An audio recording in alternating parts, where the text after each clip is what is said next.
ഇല്ലേ? അപ്പോൾ കഥ പറയുന്നത് ഫ്രം ദെയർ ബിഗിനിങ്, ആദ്യം തൊട്ട് അവസാനം വരെയുള്ള കഥ നമ്മൾ പറയുന്നുണ്ട്. അപ്പോൾ ചെറുപ്പത്തിലുള്ളതുകൊണ്ട് കുറച്ച് പ്രായമായത് വരെയുള്ള എല്ലാ മൂമെൻറ്റ്സും അവരുടെ ജീവിതത്തിൽ വരുന്നുണ്ട്. ഇതൊക്കെ അഭിനയിക്കണ്ടേ? അപ്പോൾ അതെല്ലാം ചെയ്യാനുള്ളൊരു ആനന്ദമുണ്ടല്ലോ. ഈ പാട്ടുകാരന് പാടുമ്പോൾ നമ്മൾ മാത്രമല്ല, പാട്ടുകാരന് സുഖിക്കുന്നുണ്ട്. വീണ വായിക്കുന്നവൻ വീണ വായിക്കുമ്പോൾ കേൾക്കുന്നവർ മാത്രമല്ല, വായിക്കുന്നവനും സുഖിക്കുന്നുണ്ട്. അതുപോലെ എന്നെ സംബന്ധിച്ചുള്ള അഭിനയിക്കുമ്പോൾ എനിക്കും അതുപോലൊരു സുഖമാണ്. പരീക്കുട്ടിയാണോ അതോ ഭാർഗവീനിലയത്തിലെ എഴുത്തുകാരനാണോ ഏറ്റവും അധികം ഹൃദയത്തോട് ചേർന്ന് നിൽക്കുന്നത്? ഇല്ല, രണ്ടും രണ്ട് കഥാപാത്രങ്ങളല്ലേ. അത് ഹൃദയത്തോടല്ല, കൂടുതലും തലച്ചോറിനോടുമായിട്ടാണ് ചേർന്ന് നിൽക്കുന്നത്. ഗ്രേറ്റ്. അതെ അതെ, രണ്ടുപേരെയും ഇത് അഥവാ രണ്ടും നന്നായിട്ടുണ്ടെങ്കിൽ ഈ രണ്ട് സ്ക്രിപ്റ്റും ഞാൻ വായിച്ചതാണ്. സിനിമേൻ്റെ കാര്യം പറയുകയാണെങ്കിൽ ഞാൻ ഹൈസ്കൂളിൽ പഠിക്കാൻ നേരത്തെ നോവൽ വായിച്ചിട്ട് ഇഷ്ടപ്പെട്ട് പല പ്രാവശ്യം ആ നോവൽ വായിക്കുകയും ആ പ്രായത്തിൽ ഈ പരീക്കുട്ടിയെ നമുക്ക് മനസ്സിൽ ഇഷ്ടപ്പെടുകയും ചെയ്തിട്ട് വളർന്നു വന്നപ്പോൾ അത് മനസ്സിൽ നിന്ന് പോയിരുന്നില്ല. അപ്പം പരീക്കുട്ടി ഇതിൽ അഭിനയിക്കാൻ പോകുന്നതിന് മുമ്പ് തന്നെ എൻ്റെ മനസ്സിലുണ്ടായിരുന്നു. മറ്റേ ഭാർഗവീനിലയം ഒരു പുതിയൊരു സാധനം വന്ന് വീഴുന്നപ്പോൾ അതിനെ പഠിച്ചിട്ട് ചെയ്യാനുള്ളൊരു സുഖം. രണ്ട് വഴിക്കാണ്. ഒന്ന് നേരത്തെ തന്നെ പഠിച്ചു കഴിഞ്ഞൊരു കഥാപാത്രം, രണ്ടാമത്തത് പഠിച്ച് ചെയ്യേണ്ട ഒരു കഥാപാത്രം. ഇത് രണ്ടും ഒരു ആക്ടറെ സംബന്ധിച്ചിടത്തോളം സുഖമുള്ള കാര്യങ്ങളാണ്. അപ്പോൾ ഇത് രണ്ട് ചെയ്തപ്പോഴും എനിക്ക് ഓരോ ഷോട്ടിലും എനിക്ക് സുഖമായിരുന്നു. 4 എഴുത്തുകാരെ പറ്റി പറയാം. 4 എഴുത്തുകാരുമായി സാർ ക്ലോസ്ലി വർക്ക് ചെയ്തിട്ടുണ്ട്. എന്താണ് പെട്ടെന്ന് മനസ്സിലേക്ക് വരുന്നതെന്ന് പറയണം. MT, ഉറൂബ്. അല്ല, MT ഞാൻ യങ്ങർ ജനറേഷൻ എന്നുള്ള മട്ടിൽ ഞാൻ പറഞ്ഞാണ്. പഴയതിൽ പറയുകയാണെങ്കിൽ എനിക്ക് പെട്ടെന്ന് എല്ലാവരെയും ഇഷ്ടമാണ്, എല്ലാവരുടെ കൃതികളെയും ഇഷ്ടമാണ്. പക്ഷെ പെട്ടെന്ന് ഓടി വരുന്ന തഴയ ചേട്ടനാണ്. അത് സിനിമയിൽ അഭിനയിച്ചുകൊണ്ടല്ല, അദ്ദേഹത്തെ ഞാൻ ഈ സിനിമയിൽ വരുന്നതിന് എത്രയോ മുമ്പ് തന്നെ പരിചയപ്പെടുകയും, ഞാൻ നാഷണൽ സ്കൂൾ ഓഫ് ഡ്രാമയിൽ പഠിക്കുന്ന കാലത്ത് മൂപ്പർ കൂടെ ഡൽഹിയിൽ വരും. പലപ്പോഴും ഞങ്ങൾ ഫ്ലൈറ്റിൽ ഒരുമിച്ച് ഇങ്ങോട്ട് വന്നിട്ടുണ്ട്.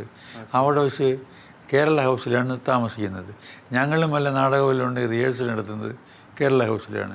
അവിടെ വെച്ച് തകഴി ചേട്ടനെ കണ്ടിട്ടുണ്ട്. ഞങ്ങൾ തമ്മിലുള്ള ബന്ധം അന്നേ തുടങ്ങിയതാണ്. അതൊക്കെ കഴിഞ്ഞ് വർഷങ്ങൾ കഴിഞ്ഞതിന് ശേഷമാണ് ചെമ്മീൻ അഭിനയിക്കുന്നത്. അതുകൊണ്ടത് എഴുത്തുകാരെന്നുള്ള രീതിയിൽ മാത്രമല്ല, അല്ലാതെയും പരിചയമുള്ളത് കാരണം, സ്നേഹമുള്ളത് കാരണം. ആ എഴുത്തുകാരൻ എന്ന് പറഞ്ഞാൽ ആദ്യം തകഴി ചേട്ടനാണ് ഓർമ്മ വരുന്നത്. MT എല്ലാം വായിച്ചിട്ടുണ്ട്, ഞങ്ങളും പരിചയപ്പെട്ടിട്ടില്ല. അത് ആ മുറപ്പെണ്ണിൽ അഭിനയിച്ചുകൊണ്ടിരിക്കുമ്പോഴാണ് ഞാൻ MT നേരിട്ട് കാണുന്നതും സംസാരിക്കുന്നതും അടുക്കുന്നതും. അത് പിന്നെ എന്തോ ഒരു മുർജന്യ ബന്ധം പോലെ വളരെ കുറച്ചൊരു ബന്ധമായി. ഞാനിപ്പോൾ പറയാൻ പോകുന്ന 2 എഴുത്തുകാരെ പറ്റി, മഹാസാഹിത്യകാരന്മാരെ പറ്റി ഞങ്ങൾക്ക് അറിവില്ല. കാരണം അവരുടെ വിഷ്വൽ ഇൻ്റർവ്യൂ ഒന്നും ഇപ്പോൾ ലഭ്യമല്ല. അതുകൊണ്ടാണ് ഞാൻ ചോദിക്കുന്നത്.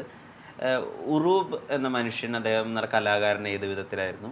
തകഴി ശിവശങ്കരപ്പിള്ള, അദ്ദേഹം ഏത് വിധത്തിലായിരുന്നു ഒരു കലാകാരൻ എന്ന നിലയിൽ, മനുഷ്യൻ എന്ന നിലയിൽ? ഒന്ന് വിശദീകരിക്കും. ഉറൂബിൻ്റെ കാര്യം ഓർക്കുമ്പോൾ ഇതിനെ അങ്ങനെ പ്രത്യേകിച്ച് അങ്ങനെ എക്സ്പ്ലെയിൻ ചെയ്ത് പറയാനൊക്കില്ല. ഉറൂബെന്ന് പറയാൻ നമുക്ക് തോന്നുന്ന ഒരു എന്താ പറയാൻ, ഒരു കാരണവരുടെ സ്ഥാനത്തിൽ നമ്മൾ വലിയ ഗൗരവമുള്ള ഒരു ഉള്ളൊരു കാര്യം. തകഴിച്ചേട്ടനെ കാണുമ്പോൾ നമുക്ക് വളരെ ഇഷ്ടമുള്ള എന്താ പറയാൻ, ഒരു അയൽക്കാരൻ. നമ്മളെ പ്രായത്തിനേക്കാളും പ്രായം കൂടുതലുണ്ടെങ്കിലും നമ്മെപ്പോലെ തന്നെ നമ്മൾ ഒത്ത് കളിച്ചു നടക്കാൻ തയ്യാറായിട്ടുള്ളൊരു മനുഷ്യനായിട്ടുമാണ് മനസ്സിൽ കണ്ടിട്ടുള്ളത്. സിനിമയിലാണ് ഏറ്റവും അധികം വ്യാപൃതനായിട്ടുള്ളത്. പക്ഷേ ഏറ്റവും അധികം ഹൃദയത്തോട് ചേർത്തിരുന്ന 2 കാര്യങ്ങളൊന്ന് ഫുട്ബോളും ഒന്ന് നാടകവുമായിരുന്നു.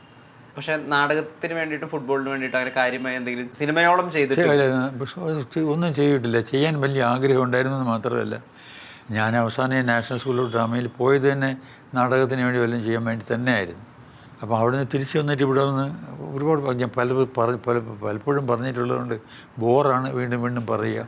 എന്നാലും പറയുകയാണ്, ഇവിടെ വന്നിട്ടൊരു പാരലൽ കോളേജ് തുടങ്ങിയിട്ട്, അതാണ് ഞാൻ ഈ ഉദ്യോഗം രാജിവെച്ചിട്ട് പോയപ്പം എനിക്ക് വട്ടാണെന്ന് ആളുകൾ പറഞ്ഞപ്പോൾ എനിക്കറിയാമായിരുന്നു എനിക്ക് വട്ടല്ലെന്ന്. ഒരു 2 വർഷം, അന്നത്തെ 2 വർഷമായിരുന്നു ഈ നാഷണൽ സ്കൂൾ ഓഫ് ഡ്രാമയുടെ കോഴ്സ് തുടങ്ങിയപ്പോൾ. പിന്നെയാണ് 3 വർഷമാക്കിയത്. അത് കഴിഞ്ഞ് തിരിച്ചു വന്നാൽ ഏതെങ്കിലും ഒരു കോളേജിൽ ഒരു ഉദ്യോഗം ഉണ്ടാക്കിയെടുക്കാൻ തരമില്ല. അതിലും താല്പര്യം എനിക്കുണ്ടായിരുന്നില്ലായിരുന്നു.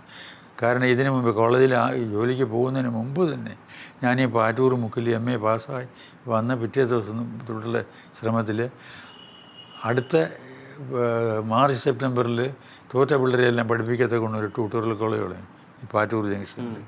അത് പിന്നെ അച്ഛൻ നിർബന്ധിച്ച് ആണ് നാഗരൂരിൽ കോളേജിൽ ലെക്ചറായിട്ട് അങ്ങോട്ട് പോകേണ്ടി വന്നത്. സോ അൺഫോർച്യുനേറ്റ്ലി അത് അടയ്ക്കേണ്ടി വന്നു. ഒരു മാർച്ച് സെപ്റ്റംബർ കോഴ്സ് നടത്തിയിട്ട് എനിക്ക് ക്ലോസ് ചെയ്യേണ്ടി വന്നു. അപ്പോൾ ഇത് അവിടെ പോയി നാഷണൽ സ്കൂൾ ഓഫ് ഡ്രാമയിൽ പോയിട്ട് ഈ നാടകമെല്ലാം പഠിച്ചു വന്നു കഴിഞ്ഞാൽ ഒരു പാരലൽ കോളേജ് സ്വന്തമായിട്ട് തുടങ്ങുക. ഈ പാരലൽ കോളേജിൻ്റെ കൂടെ നാടകം പഠിക്കാൻ ഇൻട്രസ്റ്റ് ഉള്ള സ്റ്റുഡൻസും അത് ഓഫീസ് ഗോയിങ് പീപ്പിളും അവർക്ക് വേണ്ടിയിട്ട് ഒരു 5 മണിക്ക് ശേഷമുള്ളൊരു ഈവനിങ് കോഴ്സ്, ബാക്കി ഇതിനെക്കുറിച്ച് പഠിച്ച ആളെല്ലാം കൊടുത്തിട്ട് കോഴ്സ് എടുത്തിട്ട് അത് കൂടുതലും നാടകം ചെയ്തുകൊണ്ട് പഠിക്കുക, വെറുതെ പുസ്തകത്തിൽ എഴുതി പഠിക്കുക എന്നുള്ളതല്ല. എന്നിട്ടൊരു വണ്ടിയൊക്കെ എടുത്ത് ഒരു റെപ്പർട്ടറി ട്രൂപ്പ് നാടകം കളിച്ച് നടക്കുക. അന്ന് ഓർമ്മയുണ്ടോയെന്നറിയില്ല, അന്ന് ഈ കേരളത്തിൽ കുറഞ്ഞതൊരു 500 ആർട്സ് ക്ലബ്സ് ഉണ്ടായിരുന്നു, നിറച്ചുണ്ടായിരുന്നു. ഈ ആർട്സ് ക്ലബ്ബുകൾക്ക് മാത്രം അവധി ദിവസങ്ങളിൽ പോയി കളിക്കത്തക്കണം. അതിനുള്ള കാശുണ്ടാക്കാനാണ് ഈ പാരലൽ കോളേജ് ക്യാപിറ്റൽ. അതിന് ചിലവിന് ഇതിന് സ്ഥിതി കൊണ്ട് മുമ്പോട്ട് പോകില്ലല്ലോ. അങ്ങനെ അതൊക്കെ പ്ലാൻ ചെയ്തുകൊണ്ടിരിക്കാൻ നേരത്തെ എന്ത് പറയാൻ, ചെറുക്കി വീണതുപോലെ, കരയുന്ന ചെറുക്കി വെള്ളത്തിൽ വീണതുപോലെയാണ് ഞാൻ സിനിമയിൽ വീണത്. 2 പ്രധാനപ്പെട്ട മനുഷ്യർ അല്ലെങ്കിൽ വലിയ കലാകാരന്മാർ സാറിന് സമകാലീനരായിട്ട് കൂടി ഉണ്ടായിരുന്നു. സീനിയേഴ്സാണ് പറയുമ്പോൾ പ്രേം നസീർ, സത്യൻ മാഷ്. ഇവർ 2 പേരുമായിട്ടുള്ള ഇടപെടൽ അല്ലെങ്കിൽ ഇവർ 2 പേരെയും കലാകാരന്മാർ എന്നുള്ള രീതിയിൽ സാർ എങ്ങനെയാണ് മനസ്സിലാക്കിയിട്ടുള്ളതെന്ന് എനിക്കറിയാൻ ആഗ്രഹമുണ്ട്. ഇപ്പോൾ പ്രേം നസീറിൻ്റെ കാര്യം എടുത്താൽ അദ്ദേഹം വലിയ നടനാണെങ്കിൽ പോലും ഒരു ചട്ടക്കൂടിൽ അദ്ദേഹം എവിടെയോ പെട്ടുപോയതുപോലെ മനസ്സിലാക്കിയിട്ടുണ്ട്. നിത്യഹരിതത്തിൽ അദ്ദേഹം എവിടെയോ പെട്ടുപോയതുപോലെ തോന്നിയിട്ടുണ്ട്. ഇരുട്ടിൻ്റെ ആത്മാവ് പോലെ അതിഗംഭീരമായ പ്രകടനങ്ങൾ ആ മനുഷ്യനിൽ നിന്നുണ്ടാകുമ്പോൾ തന്നെയും ഒരു ടെംപ്ലേറ്റിൽ എവിടെയോ പെട്ടുപോയതുപോലെ.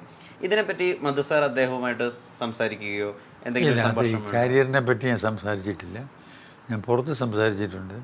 പ്രേം നസീറിന് അഭിനയിക്കാൻ ഉള്ള കഴിവ് 10-700 സിനിമയിൽ അഭിനയിച്ചെങ്കിലും വേണ്ട രീതിയിൽ മലയാളം സിനിമ ഉപയോഗിച്ചിട്ടില്ല.